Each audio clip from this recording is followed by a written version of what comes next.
Have you ever wondered what rich organic coffee tastes like? Freshly harvested from the beautiful hills of Uganda. Well, you're in for a treat. Welcome to Evergreen Coffee Beans, where passion meets flavor. Richard Lebega, the founder of this unique coffee venture, is excited to take you through transforming freshly dried coffee beans from his organic coffee farm in Uganda into the perfect roast here at Courtyard Roasters, UK. For us, coffee isn't just a crop. It's a legacy of dedication and expertise. Our journey began in 2020, amidst the uncertainties of a global pandemic. The dream was to cultivate organic coffee in an eco-friendly way whilst empowering our local communities. Transporting these precious beans to the UK is no small feat. From meticulous drying processes to carefully packing and shipping, every step is designed to preserve the beans' quality. Despite the logistical challenges, our commitment ensures that only the best beans make it to your cup. Today, Richard is with David Wiggins, a local coffee roaster in Stoke-on-Trent renowned for their expertise. Together, we'll dive into the roasting process, where the magic truly happens. That's very clean. I'm looking for stones. Sometimes you get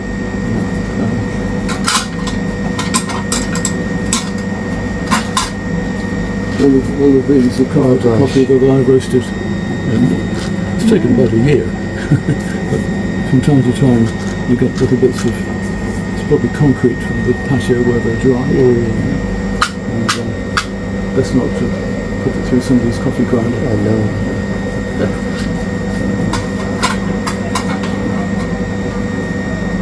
Temperature's now 234, so we're getting to that. Let's up the timer so we can see how long the coffee takes. Husk. This is the coffee husk. The husk from the inside. Like these. So like one of those. These are sun-dried natural process from Honduras. Let's see, that would be the outside bit. Which one do you prefer? Is it the sun-dried one or the machine-dried? I think natural would be the best. I wonder whether it makes any difference in the taste. It does. Yes. It does. The natural process dried ones have a more sort of fruity after flavour. Fully washed are sweeter, and sometimes have a little accent of chocolate. Not chocolate. That's interesting. We'll just have a little look through just to see if there are any more bits. I mean, that would just burn up in the roaster. It's not really a problem. But,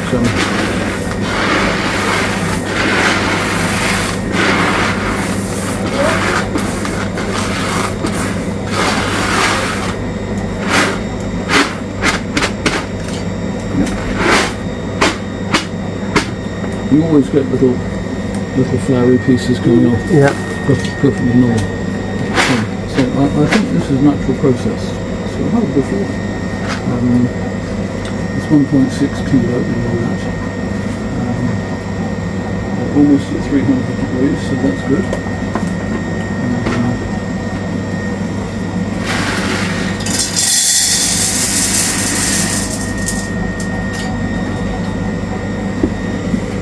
There's always one. There's always one. Okay. So we zero out 315, that's a good start. Let's go.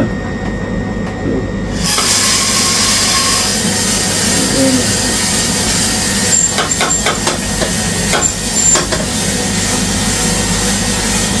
I reckon we'll probably take about 8 minutes.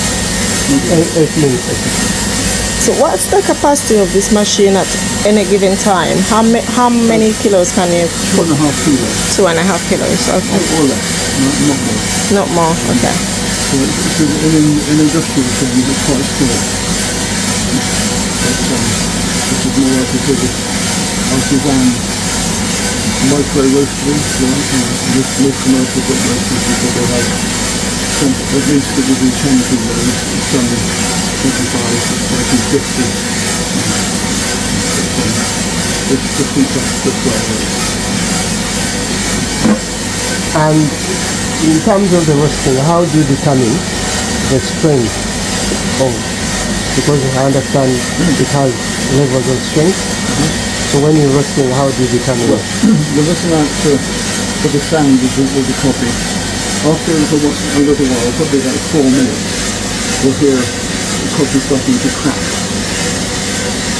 And you get this you generally know this first crack. The first crack is when the coffee beans get hot and they start to expand because the natural dry matter inside the bean, mostly acid, natural acid within the bean will be converted. There's so much to learn. Because when you start, you're trying to do so much, and it's smoking so after a small space of time, and through the process you make a lot of mistakes. So now after those years, you can go back to rectify those mistakes. Are many people growing coffee in the country? Bantu bameka olowooza abakulonda kofi mu Uganda abalima kofi mu Uganda?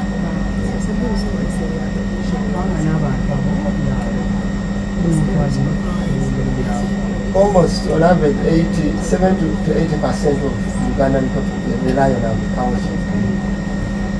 And traditionally coffee has been the main foreign exchange, bringing in the money. So this is my guess. We're looking at least 60 to 70 people grow coffee. Because someone could have a small garden and grow. Because a lot of people buying their coffee with their neighbours, process together. And the beauty is, with coffee, you're not one of the smallholder farmers we're working with. Yes. So we wanted to compare if it's roasted from home. Okay. How does it compare with the one that you roast here? And then what do people think? It's an important thing to decide whether to roast in Uganda and then export it in packs like that, or whether to export it green. I buy all my coffee from importers in this country, like 6 people, 6 different farmers.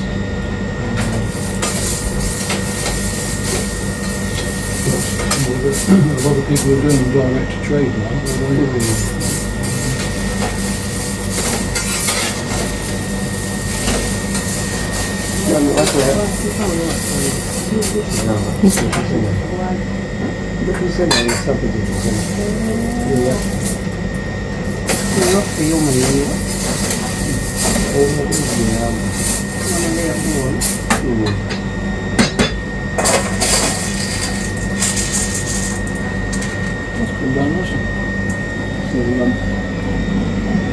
It'll develop aroma as it cools, and over the next week, really, does improve as it rests after roasting. Say that again for me, please. After roasting, coffee settles down over a couple of days. Okay. Because there's still gases in there which are flashing off. You can't see them, but there's carbon dioxide coming out. So we normally leave our coffees to rest for a day or two. Okay. Because if we were to pack this today, the gases coming off would blow the bag up. That's interesting. Interesting. And it also tastes better apparently after it has rested for a couple of so let's give other people a taste. Sorry. Finally, here's the final product of our coffee. Doesn't it just look beautiful?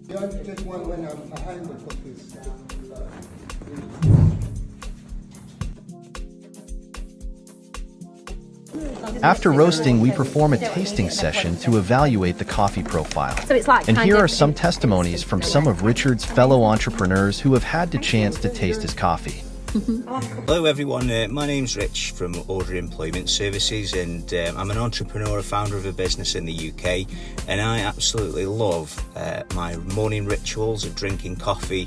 It gives me an opportunity just to take stock for the day and essentially sort of meditate on what will be the rest of the day. And I suppose it's important. I've had an opportunity to drink some of Richard's coffee, and imagine starting your day with the purest essence of nature, harvested right from a local farm that Richard owns. And it's an opportunity really to have that touch to nature. Coffee beans being hand-picked and sorted for you are a great way for you to begin the day, and grinding them in the machine that I've got. Richard's coffee, sourced from his local farm, offers a unique experience for coffee lovers. I love the smell of them. It's, if you can imagine, it's a beautifully set place where the coffee beans are grown, and imagine me sitting back and really just sipping on a steaming coffee of a morning. It's a great ritual to have. Excited to be trying some of Richard's coffee, which has been grown in Uganda.